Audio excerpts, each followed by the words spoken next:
Boa noite a todos. Você pode se assentar, mas só depois de abraçar as pessoas.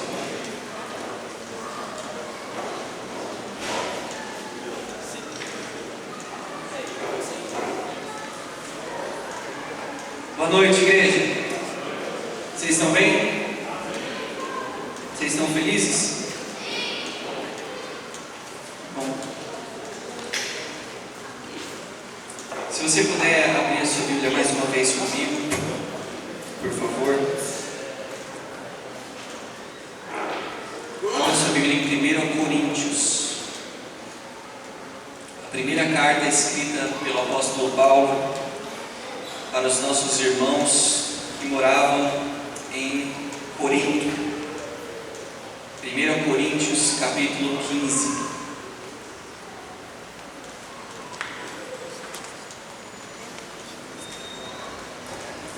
Se você consegue se controlar, abra aí o seu bloco de notas, o seu celular, o seu caderno. Quando já acharam, diga amém. Vou esperar mais um pouquinho. 1 Coríntios, capítulo 15. Vocês querem ler a Bíblia hoje ou não? Nossa, que resposta triste para quem vai pregar, né? Ai, tá bom então a gente vai ler só um pouquinho então. 1 Coríntios 15. Então, já que vocês não querem ler Bíblia, pula comigo no versículo 12. Versículo 12.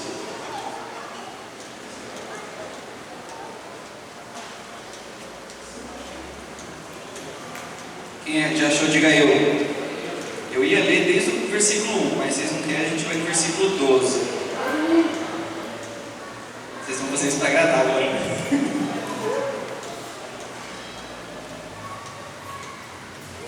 Versículo 12. Posso ler? Ok. Isso aqui é uma carta do apóstolo Paulo e diz o seguinte, a partir do versículo 12. A minha versão é a nova versão internacional, NVI, tá bom? Ora, se está sendo pregado que Cristo ressuscitou dentre os mortos, como alguns de vocês estão dizendo que não existe ressurreição dos mortos? Se não há ressurreição dos mortos, nem Cristo ressuscitou.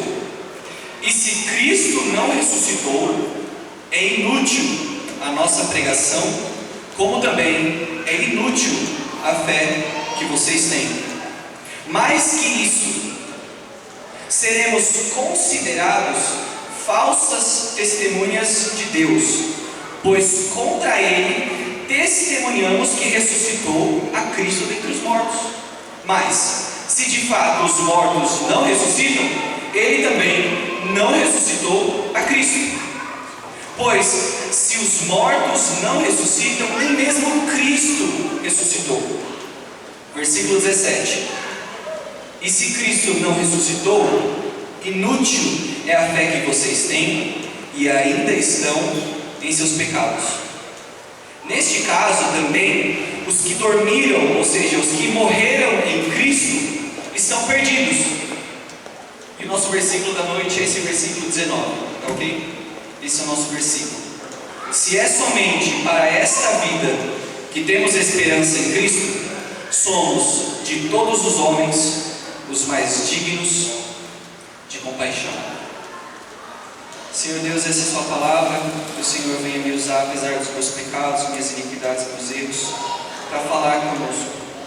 Que a sua palavra seja exposta de maneira correta, a mais pura que possa ser. Que todos que vieram até aqui não venham ouvir as ideias de homens, ideias jovens, mas que eles venham ouvir a sua palavra, a sua voz, nos chamando para um casamento que será o fim de todas as coisas. É o que nós pedimos. Todos dizem? Amém. Levanta, é que eu não vi, não dá para ver. Quem que já fez essa meta de que vai emagrecer mesmo ano que vem? Levanta a mão bem alto. Não, levanta e segura bem alto. Quem falou que, tipo assim, já falou assim, eu vou emagrecer. Agora olha todo mundo para pegar o pé dessas pessoas, sabe? Gente, eu amei a igreja. Quase ninguém fez esse voto. todo mundo de paz mesmo? Uma paz de espírito, uma aceitação.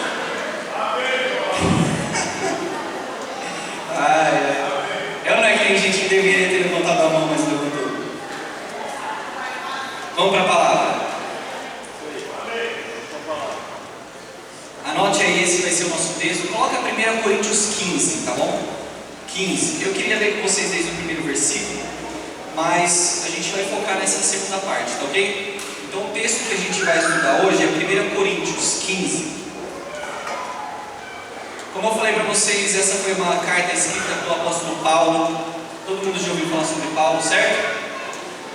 Paulo, que na verdade a princípio se chamava Saulo, era um perseguidor dos cristãos, um judeu ferrenho, mas que não entendia a revelação de que Jesus, Yeshua, era de fato aquele que foi prometido pelos profetas. Como todo bom judeu, ele estudava de maneira minuciosa, como nós deveríamos estudar a palavra de Deus, sobre os escritos proféticos, os escritos de Davi, as histórias do povo de Israel, e sobre a profecia de que viria um rei, que reinaria sobre Israel, e muitos profetas também falavam sobre o mundo. E ele não concebia a ideia de que um homem que viveu na sua época, chamado Yeshua, ele era de fato esse rei, filho do Deus vivo. Então todos esses homens, esse grupo que estava começando a pregar que o Messias tinha chegado, era considerado como heresia, porque esse homem ainda não chegou. Mas indo a caminho de prender, torturar e matar alguns desses nossos irmãos, Saulo teve um encontro real com o próprio Cristo. O próprio Cristo.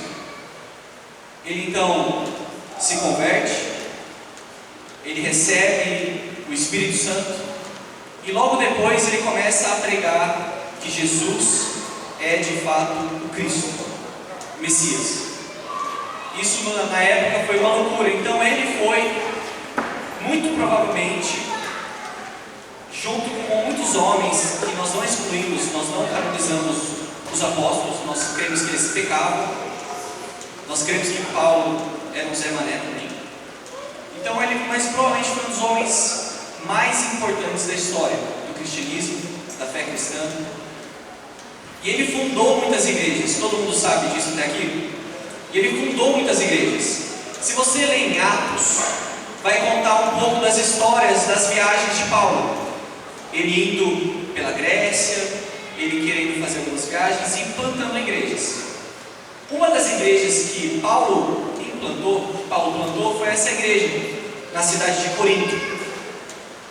E você, se é um estudioso, você provavelmente já sabe disso. O que Paulo fazia? Ele ficava um período de tempo em um lugar, ele ficava pregando nas sinagogas, às vezes nos mercados, em alguns lugares onde as pessoas filosofavam, principalmente em Atenas, quando ele ficou em Atenas, o texto que a gente vai estudar. Ele ficava ali pregando, gerando avivamento, e depois disso ele levantava algumas pessoas para cuidar da igreja, alguns pastores, alguns presbíteros, e ele seguia a viagem. E depois ele tinha notícias de como o povo estava. Por exemplo, você que é pai, de vez em quando, eu não sei se a escola de vocês é assim, mas na minha, no SESI, quando eu entrei na escola pública, do governo, tinha, não sei se tem mais, né? Você não tem filho, mas a agendinha de anotação, que o professor escreve e você tem que dar um visto. Quem é pai, tem isso ainda ou não? Ainda tem? Algumas escolas, né, que tipo, leva, né, algumas escolas não, mas algumas tem. Então, tipo assim, você tem a sua agenda, e aí o seu professor escrevia alguma coisa sobre você para o seu pai. Aí o seu pai tinha que ler, assinar, e você tinha que mostrar para o professor assinado. Quem lembra disso? Quem já falsificou Não vou fazer isso. Não, isso. Quem já falsificou a assinatura do pai? Levanta a mão. É triste. Eu vou ser honesto, quando eu levava o bilhete, a gente falava assim, levava o bilhete e levava para minha mãe assinar. Uma vez eu peguei uma advertência da diretora porque a gente ficou matando aula, jogando bola. Ou seja, você tem que ir para a pessoa que cuida de você. Todos aqui comigo façam.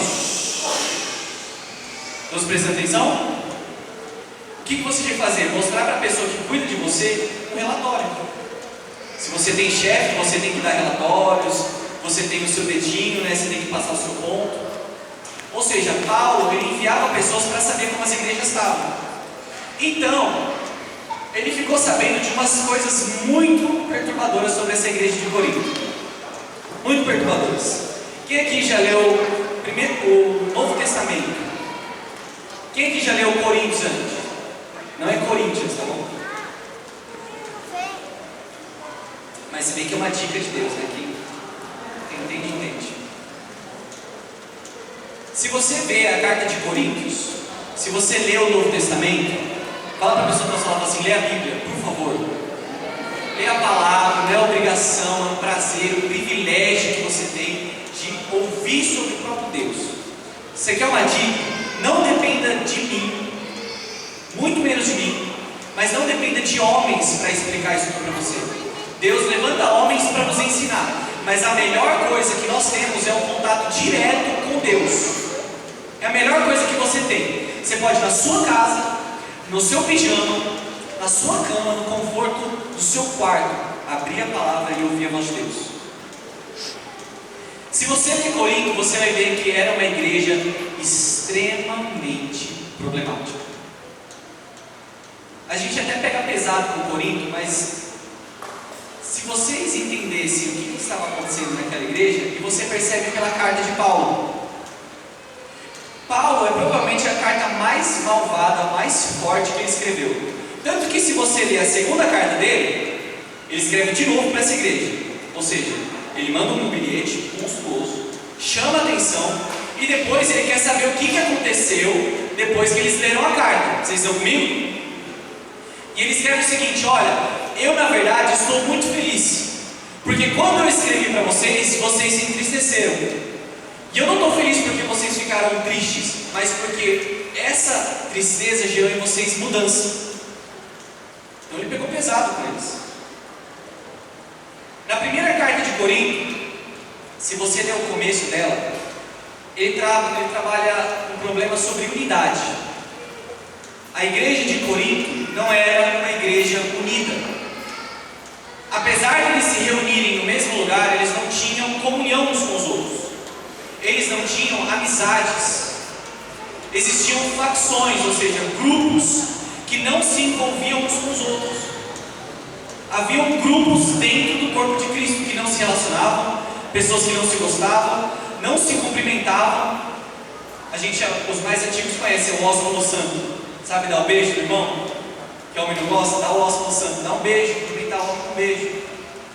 Eles não se cumprimentavam, e ele trabalha no começo da carta a falta de unidade no corpo da igreja. Do capítulo 5 até o capítulo 6, ele trabalha sobre a falta de disciplina na igreja. Falta de disciplina. Paulo ficou sabendo que uma das pessoas da igreja de Corinto estava se relacionando com a mãe a madrasta, a esposa do seu pai. Eles estavam se relacionando. E a igreja sabia disso. Porque como filho de pastor eu já sei, se você peca, todo mundo fica sabendo. Porque filho de pastor sabe disso. Então sim, a igreja sabia que esse jovem estava tendo relações sexuais com a sua madrasta, esposa de seu marido, e a igreja não estava fazendo nada a respeito disso. Ou seja, não estava tendo disciplina e não estava havendo exigência a respeito do pecado no meio do povo. E Paulo escreve a respeito disso. No capítulo 7, Paulo trabalha o problema sobre o divórcio. Estava tendo muitos divórcios entre o povo. E ele escreve a respeito disso. Eu não sei se você sabia, mas algo que um dos piores, das coisas que mais nos machuca, é saber que o índice de divórcio dentro da igreja não é muito diferente das pessoas que não são cristãs. Sabia disso? Que o índice de divórcio não é muito diferente. E o que Paulo quer fazer, e também não é o meu intuito, é botar julgo ou acusação das pessoas que são separadas, porque principalmente o que a Bíblia mais condena é um novo casamento, que fuja dos padrões bíblicos, que a Bíblia deixa muito claro. Ele trabalha isso porque ele fala assim: olha, você não pode casar e trocar de casamento como se fosse um jantar. Não é do nosso feitio. Nós cremos em alianças. Quantos estão aqui comigo? Me entristeceu muito. Eu estava chamando algumas pessoas para a célula. Eu convidei um amigo meu, muito querido, de ensino médio. A gente jogava bola junto. Eu quebrei a clavícula dele. É clavícula isso aqui? É clavícula isso aqui? É, né? Esse do sabonete aqui, que você não tem mais.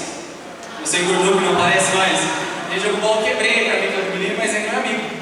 Convidei, eu falei, cara, como é que tá o casamento? Eu fiquei sabendo que você casou. Eu falei, casei e tal, mas estou me separando. Ele casou faz 3 meses. Ele falou assim, não, estou me separando. Uma menina que eu conheço de igreja casou faz 6 meses e se separou. Paulo não quer que nós sejamos dessa maneira. Ele fala sobre o amor sacrificial que Jesus teve por nós. Porque você pecou várias e várias vezes, não é verdade? É ou não é verdade? Que ainda hoje nós pecamos e decepcionamos e não obedecemos a lei? Você está comigo, sim ou não? Mas Jesus desistiu de você? Jesus abriu mão de você? É isso que ele trabalha a respeito do divórcio. Do capítulo 8 ao capítulo 10, ele fala de um problema que estava tendo na doutrina da igreja, no ensino, porque o que estava sendo pregado não estava correto. Ele trabalha sobre doutrinas. No capítulo 11, Paulo fala de um problema do culto. Ele fala do problema da ceia.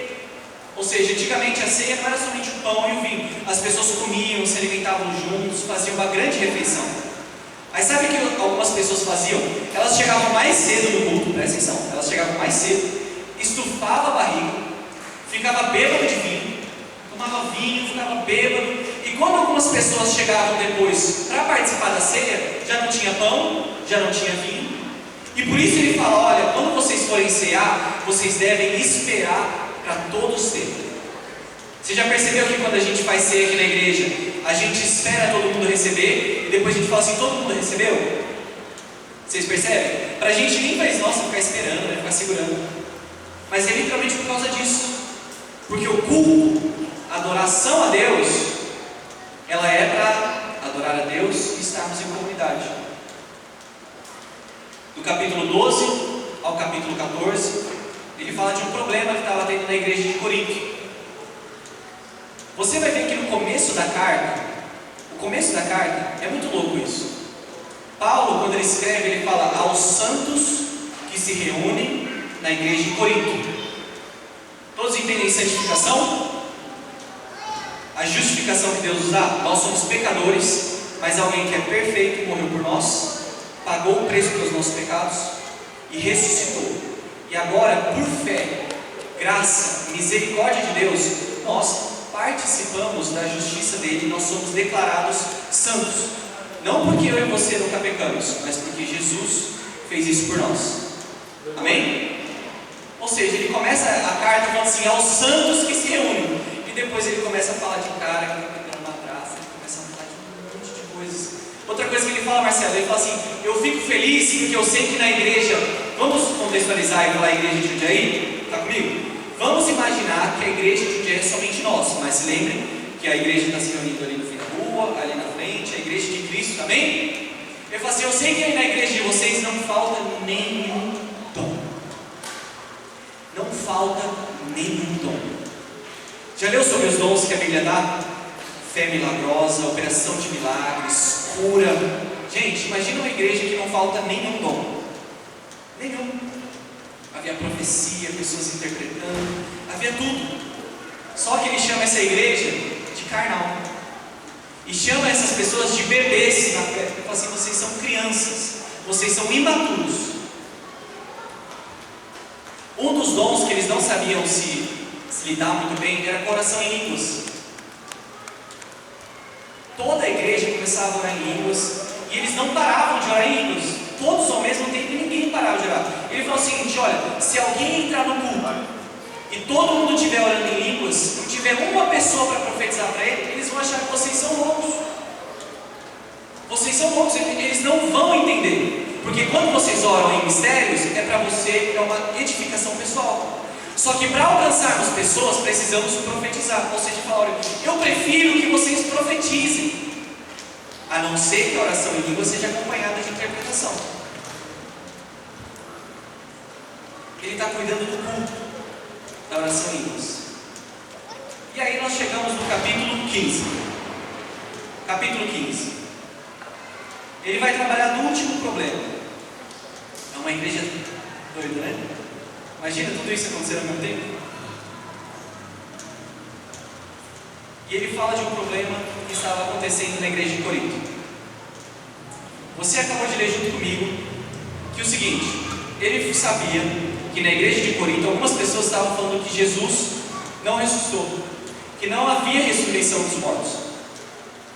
Estava falando para ele, estava falando que tem pessoa que morreu e volta a viver. Isso não existe. Aí Paulo falou o seguinte: gente, como assim? Sabe quando alguém está falando um negócio e você não acredita que ela está falando aquilo, você fala, pera um pouquinho. Começa de novo.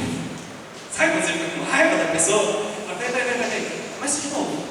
Principalmente quando você é mãe, né? O filho quer apanhar e começa a cortar as histórias assim, né? Fala, pera, conta direito isso. E ele vai trabalhar sobre a ressurreição de Jesus. Quantos aqui acreditam que Jesus vai voltar? Esse é o nosso tema, de que ele vem. Esse é o nosso desejo, de que Jesus volte. De que Jesus volte. Meu pai, ele é muito saudosista. Se vocês já conhecem meu pai, vocês sabem que ele repete a mesma frase 50 vezes. Não é verdade? Pode falar, gente, não está aqui. Ele sempre fala assim, ó, eu não quero ser repetitivo. E repete a próxima frase. Ele já falou várias e várias vezes aqui que ele falou assim, a gente não aguenta mais assistir jornal. Não é verdade?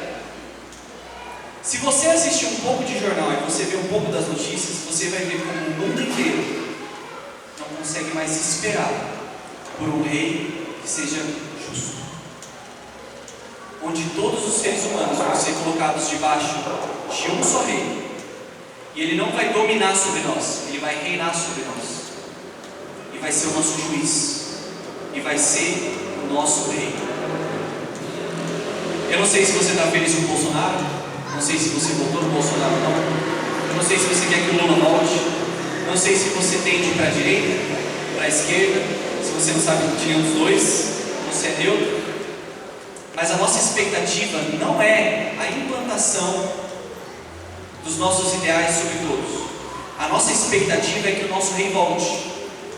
É isso que nós queremos. Nós não queremos dominar através da força a cultura. Nós queremos que ela seja redimida. Ou seja, que os valores de Deus sejam restaurados na música, no ensino, nas escolas, na moda. É isso que nós desejamos. Na literatura. Onde que você trabalha? Não precisa de redenção ali? Não precisa? Eu sei que no meu trabalho precisa de redenção. Eu sei que na minha casa precisa de redenção. Mas só que, me explica, gente. Como que nós vamos esperar um rei que não está vivo? E ele vai tratar a respeito disso. Amém?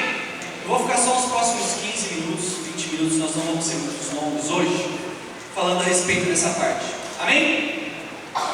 Vê se a pessoa do seu lado está acordada. E sim, eu estou mandando em direto. Brincadeira, tá bom, gente? Lembra que eu falei que eu pulei o versículo 1 até o versículo 11 com vocês? Volta aqui para mim. Eu pulei, certo? Mas eu vou ler agora. Fique à vontade. Abra sua Bíblia aí comigo. Você não fechou não, né? Tá bom. Olha como ele começa o versículo, capítulo 15. Irmãos, quero lembrar-lhes o evangelho que lhes preguei, o qual vocês receberam e no qual vocês estão firmes. Por meio deste evangelho vocês são salvos, desde que se apeguem firmemente à palavra que lhes preguei. Caso contrário, vocês têm crido em vão. E ele vai explicar para a gente, olha o que ele vai relembrar. Pois o que primeiramente eu transmiti foi o que eu recebi, que Cristo morreu pelos nossos pecados, segundo as Escrituras, isso é importante, que Cristo morreu pelos nossos pecados, segundo as Escrituras, foi sepultado e ressuscitou no terceiro dia, segundo as Escrituras. Depois disso, ele vai falar o seguinte, eu vou correr para vocês não gostam de ler a Bíblia, né? Vocês não quis.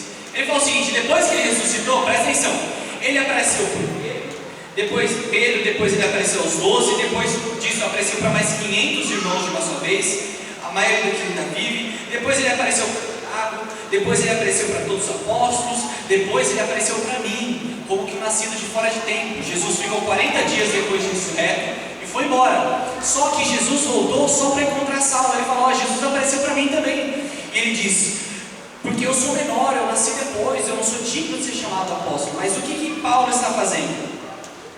Paulo está dizendo que a ressurreição de Jesus foi um fato histórico. Ele está falando o seguinte, a ressurreição de Jesus não é uma ideia, não é um conto de fadas, não é a cereja do bolo, que a gente falou tanto de Jesus, e agora, para finalizar, a gente tem uma cereja, ele ressuscitou. Ele fala, não, Jesus ressuscitou, e isso foi um fato.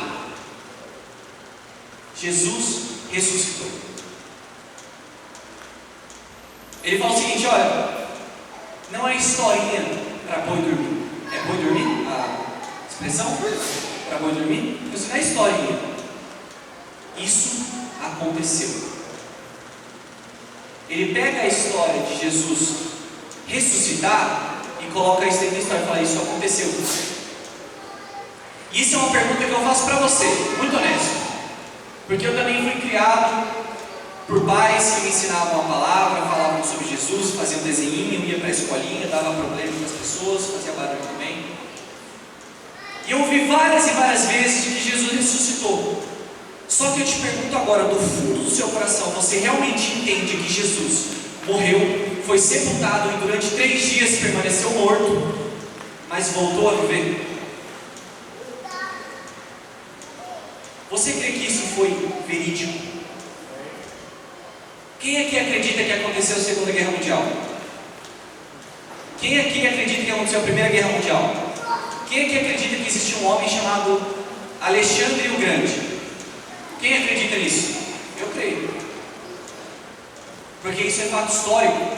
Apesar de eu não ter visto, eu posso ver consequências. Algumas coisas ainda têm relatos, fotos, vídeos. Não é verdade? Quando alguém fala, por exemplo, na minha época de pecador, olha, fulano fez tal coisa. Mentira. Tem vídeo. Porque você precisa ver algo para acreditar que aquilo aconteceu. Só que os seus filhos, os nossos filhos vão nascer, eles não imaginam como era a vida sem selfie, sem vídeo de 15 segundos para postar nos stories. Na antiguidade, na época de Jesus, não havia relatos visuais. Havia desenhos, escritas. E você entende que Alexandre o Grande também foi da época da antiguidade, na história humana. E a pessoa que mais existe em relatos escritos é sobre a pessoa de Jesus. Provavelmente a história de Jesus, provavelmente para uma Bíblia, não sei se é alguém louco aqui, mas muito provavelmente a história de Jesus é a história mais documentada de todos os tempos. Esse homem foi o homem que mais se escreveu a respeito dele. A história de Jesus é de fato verídica. E a primeira coisa que as pessoas tentam fazer para destruir a nossa fé é dizer que a Bíblia ela não é confiável. Ela tem ideias machistas, ela é adulterada, como você pode confiar em algo que foi manuseado por homens. Porque aquilo que nós temos é as Escrituras. Jesus de fato ressuscitou. E ele não ressuscitou como um espírito, ele ressuscitou como um homem. Ele foi visto. As pessoas apertaram quem Jesus era.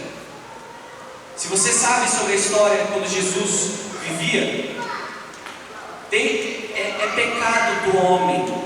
Isso não é ideia de Deus. O pecado do homem colocou o homem em uma posição maldita, onde nós colocamos mulheres no lugar que não era delas. Onde a gente conhece hoje como é mais famoso, o patriarcado. Ou seja, a voz de uma mulher ela só foi começar a ser respeitada a partir de um pouco tempo atrás. Mas nos antigos, na época de Jesus, a mulher não podia dizer, não podia falar, ela não tinha espaço na sociedade. Há pouco tempo que as mulheres conseguiram o direito de votar, de ter uma voz, de dizer, eu quero que tal pessoa seja presidente, porque a gente não dava esse espaço. E vocês entendem que as primeiras pessoas a falarem que Jesus ressuscitou, que Deus confiou essa mensagem, foi para mulheres.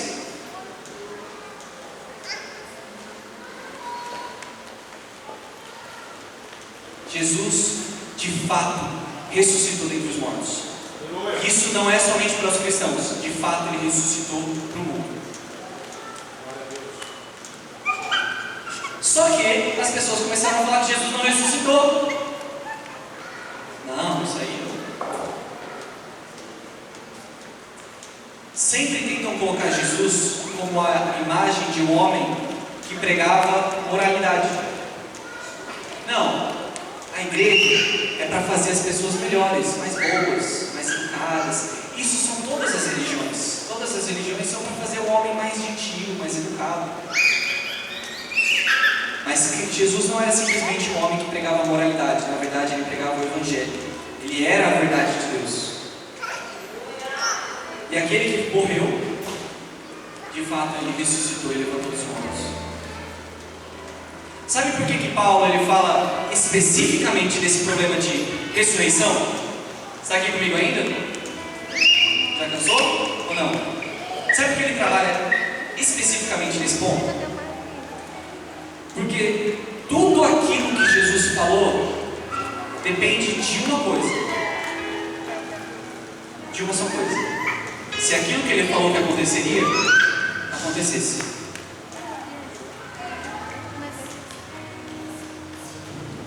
Não sei se você sabia, mas muitos homens já se levantavam antes de Jesus dizendo que eles eram enviados de Deus e Messias. Só que sabe o que aconteceu com esses homens? Eles morreram. E passava algum tempo, os discípulos se espalhavam. Tanto que, se você ler a Bíblia, quando os discípulos de Jesus começaram a pregar e ser perseguidos, os religiosos começaram a pregar, não, isso aí que eles estão falando é mentira, está errado. Começaram a fazer um concílio, começaram a prender os apóstolos. Eles falaram, isso aí não é verdade. Aí teve um homem que falou assim, olha, vamos fazer o seguinte, solta eles. Olha aqui, gente, eu não sei se você chora aí na Bíblia, mas às vezes eu choro. Ele falou assim, solta esses homens, porque se esses homens não são de Deus, isso vai dar errado. E daqui a pouco passa.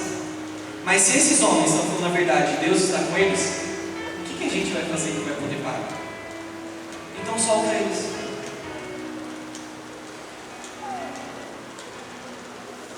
Seria muito estranho Jesus falar, olha, eu vou morrer pelo pecado de vocês.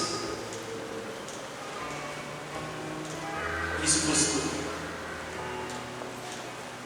Mas sabe qual que é a centralidade da nossa fé? A minha e da sua? É que Jesus morreu e quando ele ressuscitou, isso é a prova de que o sacrifício foi aceito. É a prova de que aquilo que Jesus fez por mim e para você agradou ao coração de Deus. Como o profeta Isaías escreveu, que a Deus agradou morrendo e fazendo enfermar.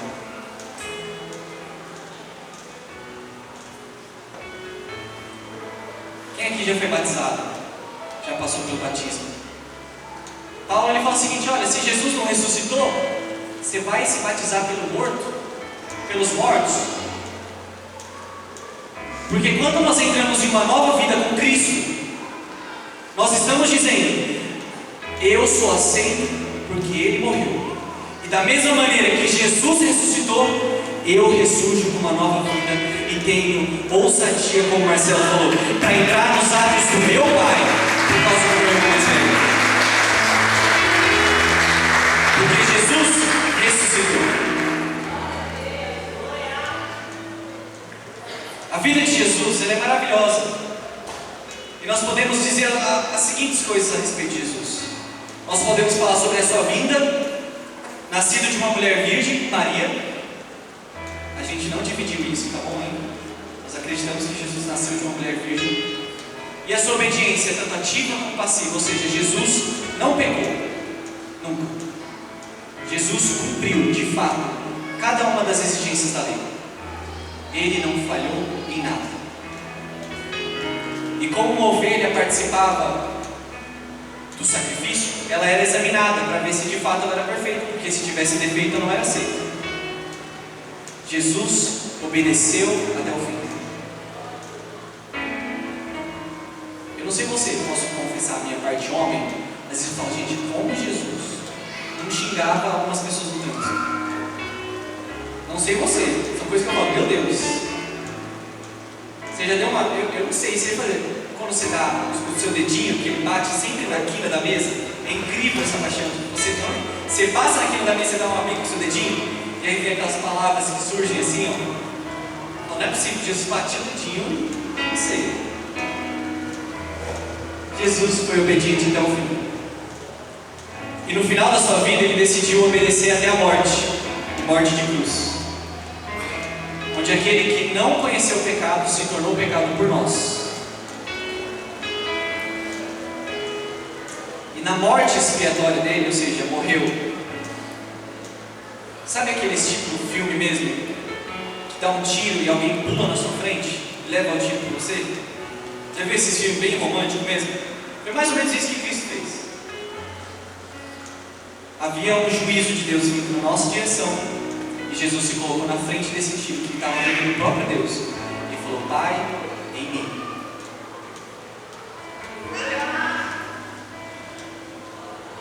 Só que depois que Jesus morreu, é por isso que eu quero que você entenda.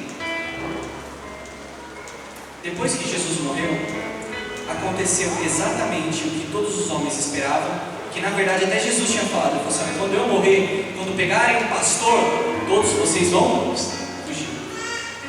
3 dias depois da morte, 3 homens andaram com Jesus, viram ele alimentando milhões, curando os enfermos, viram Jesus cuspindo bola de fogo, profetizando, gente andando, gente vendo, milagre acontecendo depois de milagre, vendo Jesus, andando com Jesus, 3 anos.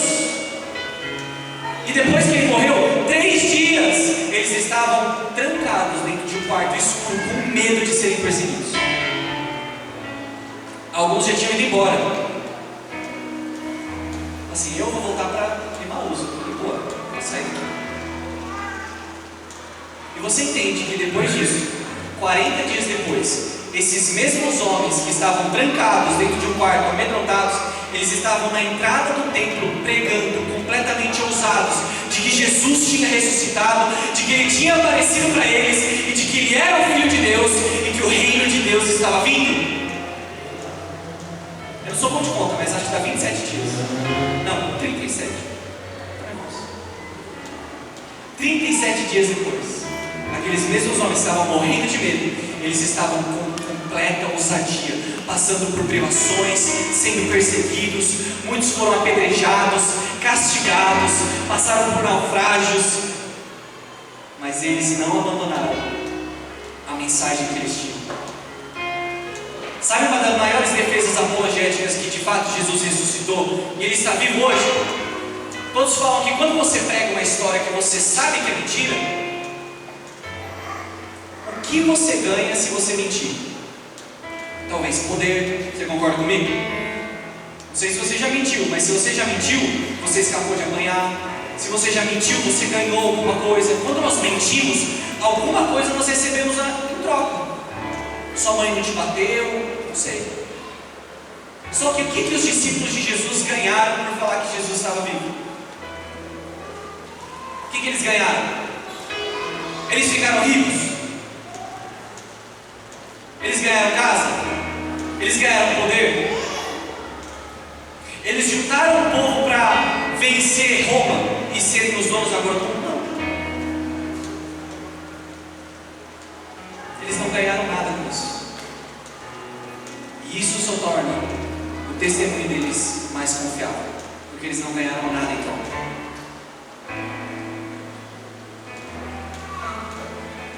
E agora cá estamos eu e você aqui, muito tempo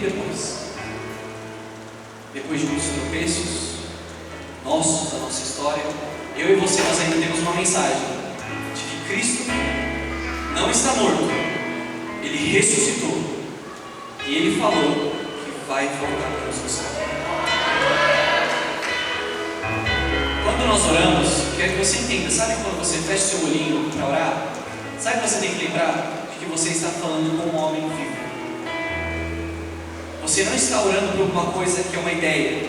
Você está orando para alguém que está vivo. Quando você fala com Jesus, ora no nome de Jesus, você sabe que Ele está vivo. Nesse exato momento, quando nós começamos a falar sobre Jesus, e nós falamos, você precisa entender que eu estou falando de alguém que está vivo. E um dia eu vou ter que olhar Ele olho a olho, vou ter que prestar contas de tudo aquilo que eu disse a respeito dele. Tudo que nós cantamos, servimos e fazemos, aquele que nós conversamos sobre, pregamos sobre, Ele está vivo. Por isso, quando nós choramos, não é uma lágrima para me fazer bem, porque eu simplesmente chorei. Eu estou chorando porque eu sei que um dia toda lágrima vai ser enxugada do meu rosto, toda dor que eu passei vai ser curada por Ele, porque eu sei que Ele está vivo.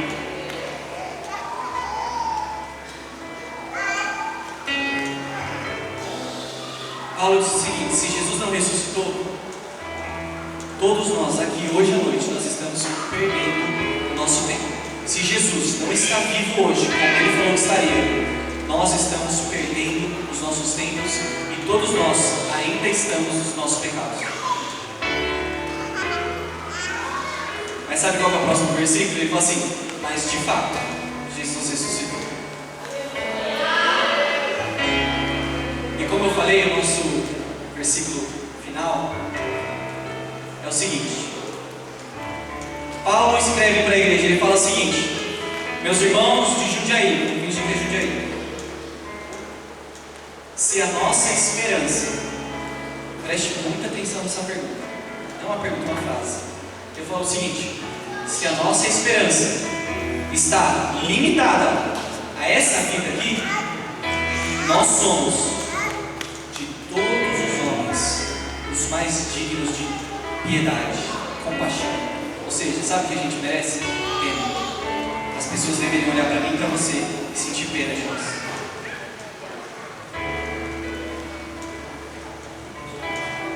Sabe uma coisa que eu e você nós temos? A gente só pensa na vida que estamos vivendo agora. Você só pensa naquilo que vai te trazer prazer hoje. Se você já conversou com uma pessoa que foi usuária de drogas e foi um dependente químico, ela vai te falar o seguinte: no começo eu sentia prazer, me tirava da realidade, me anestesiava e eu fugia daquilo. Só que uma pessoa que é dependente durante muitos anos, você vai perguntar: você sente prazer ainda? Ela fala: olha, o prazer está cada vez menor e por isso eu preciso tomar cada vez mais, porque não dura muito tempo. Sabe qual é o nosso problema? A gente só consegue planejar até o ano que vem. Se eu juntar isso aqui, ano que vem eu consigo fazer isso. Nossa, eu preciso comprar o meu carro porque daqui a tantos anos vai desvalorizar. Infelizmente nós só conseguimos às vezes pensar nessa vida agora e aqui. Sabe uma coisa que todo mundo, a maioria que passou, que mostra a nossa mentalidade, é que no tempo de escola a gente não conseguia pensar no futuro. Quem aqui gostaria de voltar atrás e estudar muito mais do que você estudou? Só tem nerd aqui? Todo mundo estudava? Vamos ser honestos. Eu queria voltar no ensino fundamental e ter estudado o dobro que eu estudei, porque eu sei que faz diferença. Mas sabe o que a gente está preocupado no ensino médio? Em ser popular. Popularidade é aquilo que a gente pensa. Estão mentindo? A gente pensa em popularidade. As pessoas que estão na escola não estão pensando no mundo, elas estão pensando quem é a pessoa mais bonita, quem é a pessoa que beijou mais, quem já vai para lá e não vai, quem é o pai que vai entregar na escola. A gente pensa em popularidade. Só que depois disso a gente pensa que amadurece, mas a gente só pensa em dinheiro, em ganhar trabalho, em fundo de garantia. A gente só pensa ainda na vida aqui e agora. Porque te vale a gente deixar para os nossos filhos, você deixar para nós filhos casa, carro, e não deixar para a gente um reino, uma vida depois dessa daqui. De que vale você deixar para o seu filho bons ensinamentos, que vão deixar o seu filho bem só aqui na terra, mas não vão valer para ele a vida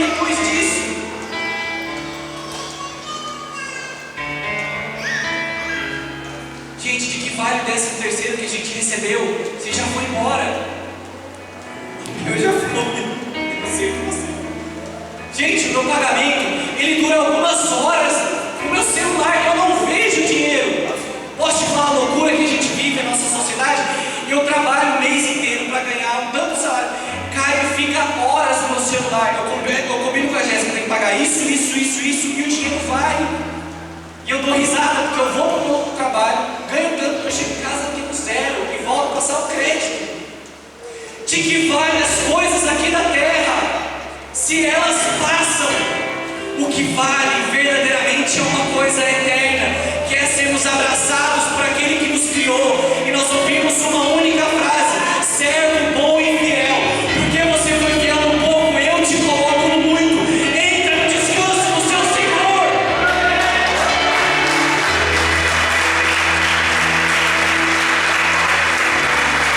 Cara, de que vale algumas coisas, alguns minutos na frente de um computador, de uma tela de celular, algumas horas com uma pessoa que você não está casado? De que vale isso?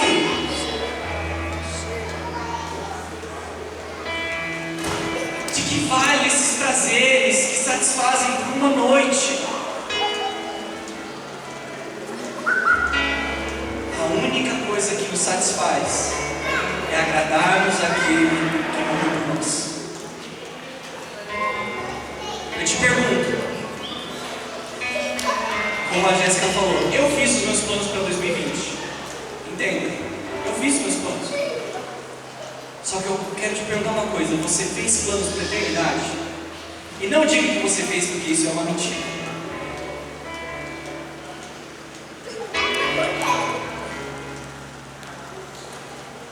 Posso te falar? Pregação, culto, essas coisas são daqui agora. Porque vai chegar um dia, o último dia, um dia que não vai mais acabar, onde Jesus Cristo voltará em glória. A vida de Jesus aqui na terra foi, na maior parte do seu tempo, humilhação. Jesus se humilhou a despir-se de toda a autoridade, toda a glória e todo o poder, e vim se fazer reconhecido entre nós, homens, figura humana. E Ele não veio para ser servido, Ele veio para servir. Caminhou com os pobres, oprimidos. Não só isso, Ele foi humilhado, morto, sepultado. A vida de Jesus na sua maior época foi humilhação. Só que esse não é o plano final. Existia uma parte que chamava exaltação de Cristo. E ela começou na ressurreição, ela continuou na sua ascensão, e ela vai terminar na sua segunda vinda, quando Ele voltará aqui na terra como homem, para colocar o último parênteses, a última intervenção divina na história humana, que será a sua volta, e um casamento com todos aqueles que decidiram, da mesma maneira como Ele, viver para agradar ao seu Pai. Posso te falar? Essa tem que ser nossa esperança. Quero que você se coloque de pé. Eu posso ler o último versículo da carta de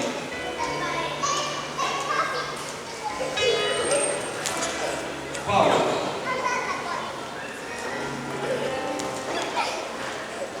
O último versículo do capítulo 15. Pode apagar as luzes aí. Eu vou ler para vocês.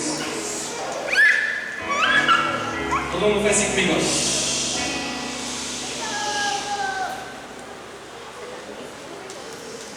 Paulo diz o seguinte: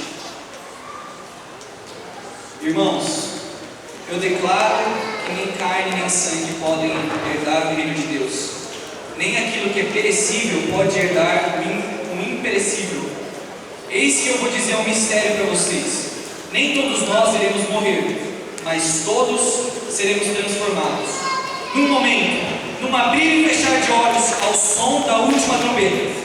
Pois a trombeta soará, os mortos ressuscitarão incorruptíveis e nós seremos transformados. Pois é necessário que aquilo que é corruptível se revista de incorruptibilidade. Quem está ouvindo, diga amém. Quando, porém, o que é corruptível, preste atenção que ele vai falar que isso aqui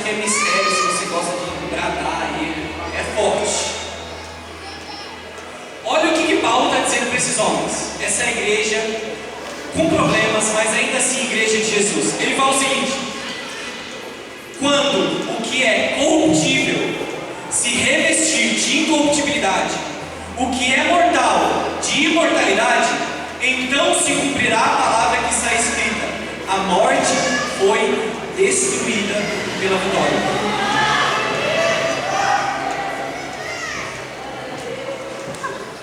Você não entendeu? Você não entendeu? Você entende que Jesus, quando ele brada, dizendo assim, está consumado, significa que ele fez aquilo que nós não poderíamos fazer, e por isso a gente pode ser chamado de mais do que vencedores, porque Jesus venceu. Ou seja, todos aqueles que confiam em Jesus não são mais dominados pelo pecado. O pecado já foi vencido. O pecado te influencia, o pecado me influencia, o pecado me persegue. Os erros, eu tenho desejos humanos, mas eu não sou mais dominado por eles, porque Jesus venceu na cruz.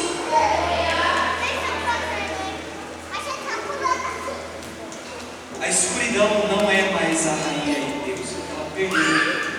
O seu pecado foi vencido, e por isso você só cede ao pecado se você ceder. Porque em Jesus nós podemos vencer o pecado, porque Ele venceu. Só que existe um inimigo que Paulo diz que é o nosso último inimigo. E o último inimigo a ser vencido é a morte. Porque a morte ainda reina. Até os que são filhos de Deus morrem. Nós vamos todos passar por isso, porque ela ainda é o último inimigo. Só que quando Jesus voltar, todos que morreram vão ressuscitar, incorruptíveis.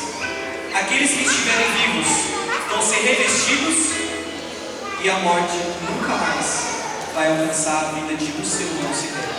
Por isso ele diz: então a morte foi destruída pela vitória.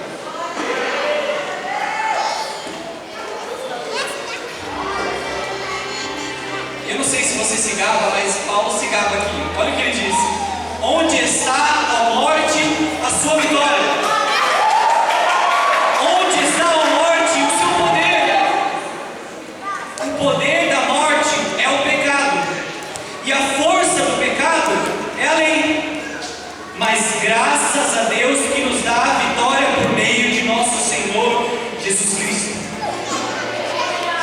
E ele termina o seguinte, gente, isso aqui é muito bom. Isso aqui é bom demais. Ele fala o seguinte: portanto, meus amados irmãos, mantenham-se firmes e que nada os abale. Sejam sempre dedicados à obra do Senhor, pois vocês sabem que no Senhor o trabalho de vocês não será inútil.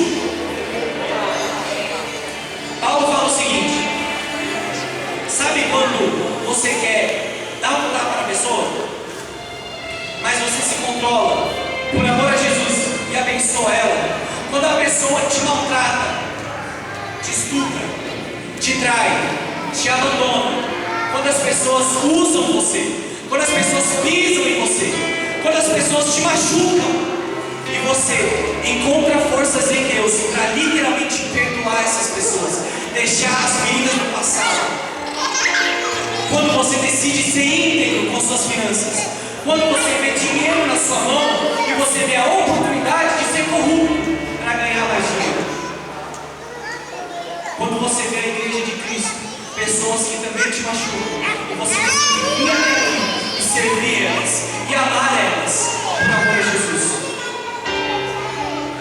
Quando você não abandona a sua família, quando você volta atrás e pede perdão pelo pecado que você cometeu, quando você assume que você errou, quando você abre mão dos seus prazeres, quando você cuida de um necessitado, quando você vê alguém passando por perigos, problemas, você dá do seu dinheiro, dá da sua comida, dá do seu tempo para cuidar de adolescentes, Ju.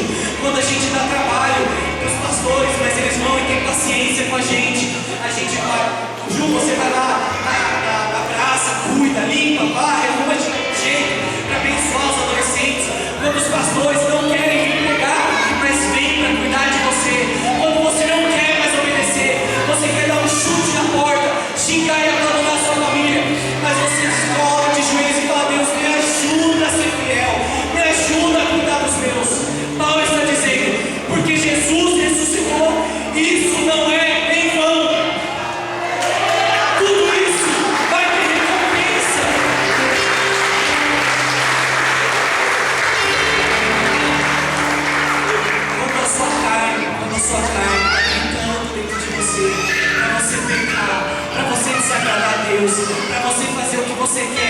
você luta em Deus para não pecar. E parece que o seu corpo está morrendo, porque você não dá o que Ele quer. Paulo diz o seguinte: Jesus ressuscitou, isso não é em vão. Por isso permanece, continua lutando, se levanta, pede perdão, reconhece, mas não pare, porque não é em vão. Buscar a santidade, cuidar da sua família, cuidar dos pobres, fazer a boa obra de Deus, cuidar de adolescentes, varrer a igreja, varrer a praça, cuidar de pessoas, isso não é em vão. Porque aquele que morreu por nós, ressuscitou ao terceiro dia, subiu, está à direita do nosso Pai, e Ele voltará mais uma vez para aqueles que são seus. A mensagem de hoje é um encorajamento para vocês. Jesus vem, e tudo que você decide passar por Ele não é em vão. Não é em vão. Feche seus olhos. Eu quero dar alguns minutos para você orar. Se você sentir vontade de vir até aqui à frente, sinta-se à vontade.